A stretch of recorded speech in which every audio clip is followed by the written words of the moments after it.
मध्य Bharat times Urdu और महानामा अल्फाज़े हिंद की पेशकश कहानियों के किनारे।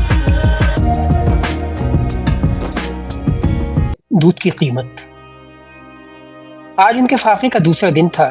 रघु सुबह उठा तो नाश्ते में सिर्फ पानी था। पानी भी कई रोज का जमा किया हुआ।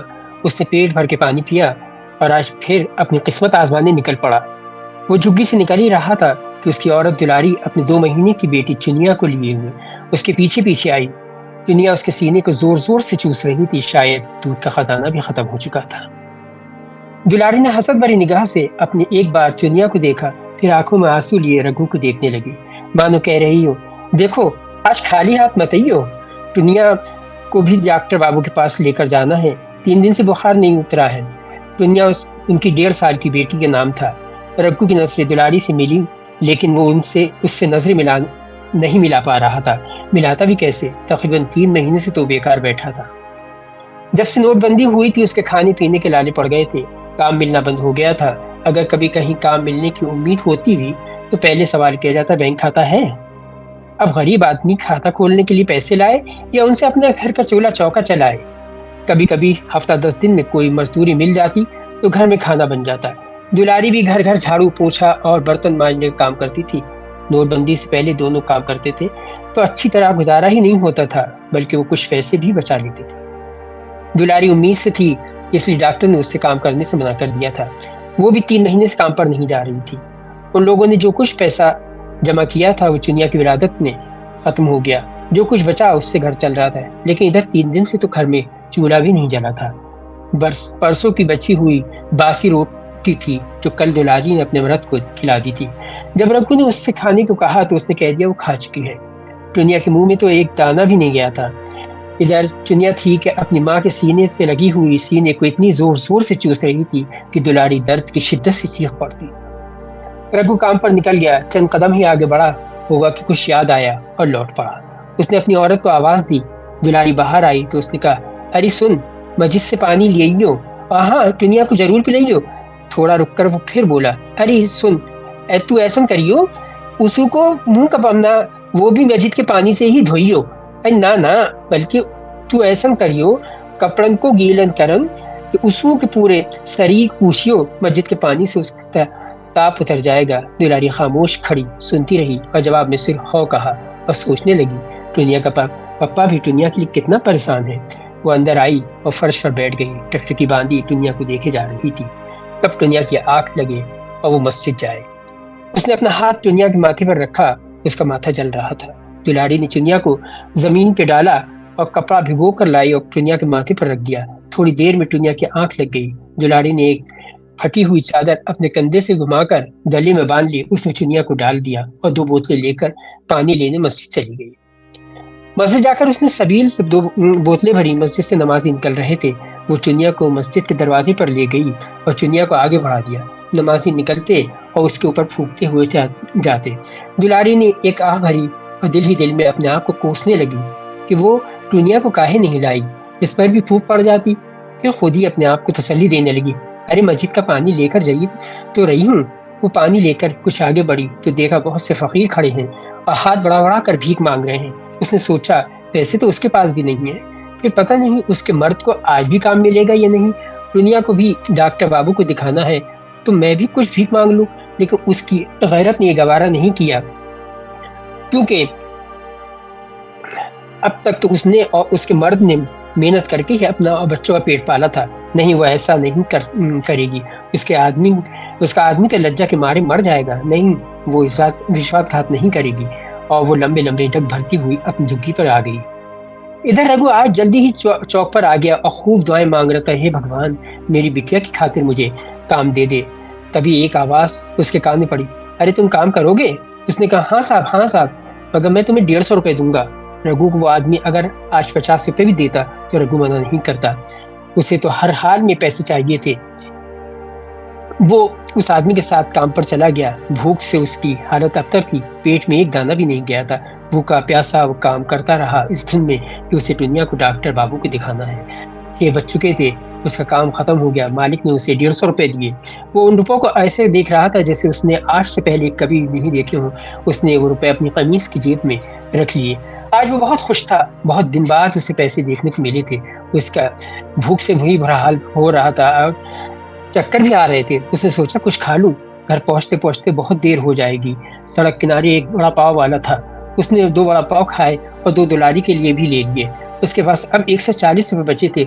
उसने बहुत संभाल कर उन रुपयों को जेब में रखा और तेजी से घर की तरफ बढ़ने लगा। तभी एक कार उसके पास से गुजरी और आगे जाकर एक 9-10 साल के बच्चे को मारती हुई निकल गई। बच्चा जमीन पर गिर पड़ा। लोग उसकी तरफ भागे और चेमीगोइयां शुरू हो गईं।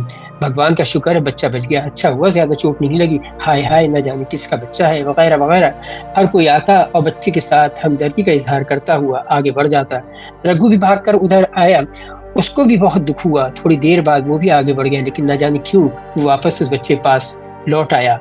उसने बच्चे से कुछ पूछा और अंदर गली में क्लिनिक में ले गया। डॉक्टर ने उससे कहा ज्यादा चोट नहीं आई है, मैंने पट्टी कर दी है और इंजेक्शन भी दे दिया है। तुम बाहर से दवाई ले लो, बच्चा 2 दिन में ठीक हो जाएगा। रघु ने कंपाउंडर से दवाई ली और बच्चे को देने लगा। इतने में कंपाउंडर ने रघु से दवाई के 100 रुपए मांगे।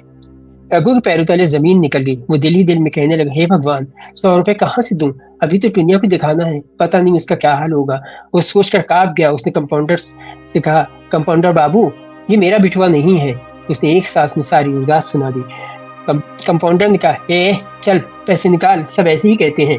रघु कहता रहा, मेरे पास पैसे नहीं है। कंपाउंडर ने उसको पकड़ लिया और उससे अपने आप को छुड़ाने की जिद्दोजहद करने लगा। जब हंगामा ज्यादा बढ़ा तो डॉक्टर ने अंदर से आवाज दी, क्या हुआ? कंपाउंडर ने पूरी बात डॉक्टर को बता दी। डॉक्टर ने कहा, अरे ये कोई खैराती अस्पताल थोड़ी है, कहाँ कहाँ से चले आते हैं। ओ भाई पैसा दे दे। रघु बार बार कमीज की जेब को जकड़ जा रहा था। जब कुछ नहीं बन पड़ा तो कंपाउंडर ने उसके कमीज की जेब से 100 का नोट निकाल लिया। रघु की जान निकल गई। वो डॉक्टर के पैरों पर गिर पड़ा। बहुत गिड़गिड़ाया मगर सब बेसूद। इधर दुलारी ने मस्जिद से आते ही टुनिया को जमीन पर डाला और मस्जिद से के पानी से टुनिया का चेहरा साफ करने लगी। टुनिया का बदन बिल्कुल ठंडा पड़ा था। अब वो कटोरी से में पानी लेकर टुनिया को पिलाने लगी। टुनिया ने पानी मुंह से निकाल दिया। उसने फिर कोशिश की, लेकिन इस बार भी उसने पानी नहीं पिया, बल्कि उसके मुंह से झाग निकल रहे थे। दुलारी ने उसे थपथपाया और चिल्लाने, टुनिया, ओ टुनिया, मेरे लाल उठ, ले पानी ले ले। मेरे बिटवा, मस्जिद का पानी है। लेकिन टुनिया का ना उठना था, ना ही वो उठी। दुलारी दहाड़ मार मार कर रोने लगी। उसकी आवाज सुनकर गली के सब लोग इकट्ठे हो गए। अब वो रघु का इंतजार कर रहे थे। रघु ने 40 रुपए को बहुत ही पूरी तरह से दबोच रखा था। वहां से वो कर धीमे धीमे घर की तरफ बढ़ने लगा। अब वो टुनिया की दवाई कैसे लाएगा? दुलारी टुनिया को दूध कैसे पिलाएगी? खाना कैसे बनेगा? सोचता हुआ गली में पहुंचा। उसने देखा उसकी झुग्गी के आगे लोग जमा हैं। उसका दिल तेजी से धड़कने लगा। वो जल्दी से अपनी झुग्गी में घुसा। अंदर घुसते ही उसके हाथ से बड़ा पाव का वो पैकेट गिर गया जो दुलारी के लिए लेकर आया था। दुलारी टुनिया को अपनी गोद में लिए बुद्ध बनी बैठी हुई थी और टुनिया उसके सीने से चिमटी हुई थी। रघु टुनिया के दीवाना वार चूमने लगा। उसने उसे उठाकर अपने गले से लगा लिया और फूट फूट कर रोने लगा। दुलारी ने रघु को एक पुरानी फटी हुई चादर दी। रघु ने टुनिया को उसमें लपेटा और गली के कुछ लोगों के साथ उसे शमशान घाट लेकर चला गया। वहां उसने टुनिया को दफना दिया। घर आकर वो सर पकड़कर जमीन पर बैठ गया। तभी गली में शोर मचने लगा। अपने कारपोरेटर साहब ने रघु की बिटिया के मरने पर खाना भेजा है। कारपोरेटर के लोग 2 बड़े बड़े पतीलों में खिचड़ी लेकर आए थे और रघु की झुग्गी के सामने दोनों पतीले रख दिए। उन्होंने गली के सब लोगों को बुलाया, आओ भाई सब लोग खाना खा लो। फिर उन्होंने अंदर आकर रघु से कहा, रघु तू भी खाना खा ले और अपनी औरत को भी खिला दे। रघु और दुलारी बड़ी मुश्किल से खाना खाने के लिए तैयार हुए, लेकिन जब खाने बैठे तो ऐसे जैसे बरसों के फाका ज़दा हो। और खाना खत्म करके ही सर ऊपर उठाया। दोनों पसीने में शराबोर थे। इतने मोहल्ले कारपोरेटर साहब भी रघु की झोपड़ी में घुसे। रघु उन्हें देखकर सकते में आ गया। अरे ये तो वही डॉक्टर बाबू हैं जिन्होंने उससे आज ही इलाज के 100 रुपए लिए थे। वो सोचकर कांप गया, अगर इन्होंने खाने के पैसे मांग लिए तो मैं कहाँ से दूंगा। वो सहम कर खड़ा हो गया और हाथ जोड़ लिए। डॉक्टर साहब ने कहा, अरे भाई रघु, तूने हमें नहीं बताया कि तेरी बिटिया इतनी बीमार है। हम तो तुम लोगों की सेवा के लिए ही बैठे हैं। ये तो तूने बहुत गलत किया। हम तो तेरी बच्ची का मुफ्त इलाज करते, तू उसे लेकर तो आता। दुलारी वहीं खड़ी थी। उसने एक भरपूर नजर दुलारी पर डाली और रघु से पूछा, ये तेरी लुगाई है? रघु ने इस बात में सर हिलाया। डॉक्टर ने जेब से 500 रुपए निकाल कर दुलारी को दिए, ले रख ले, काम आएंगे, और अगर कोई भी जरूरत पड़े तो डरियो मत, क्लिनिक आ जाना। कारपोरेटर साहब चले गए। जाते ही आहिस्ता आहिस्ता दूसरे लोग भी चले गए। गम से निढाल रघु टकटकी बांधी दुलारी और चुनिया को देखे जा रहा था। चुनिया बड़े मजे में दुलारी के सीने से लिपटी हुई चपड़ चपड़ करती हुई दूध की चुस्कियां ले रही थी। वह दुलारी के सीने में टीसे उठ रही थी। उसकी मुट्ठी ढीली पड़ गई। उसमें दबा हुआ 500 का नोट फर्श पर गिर गया।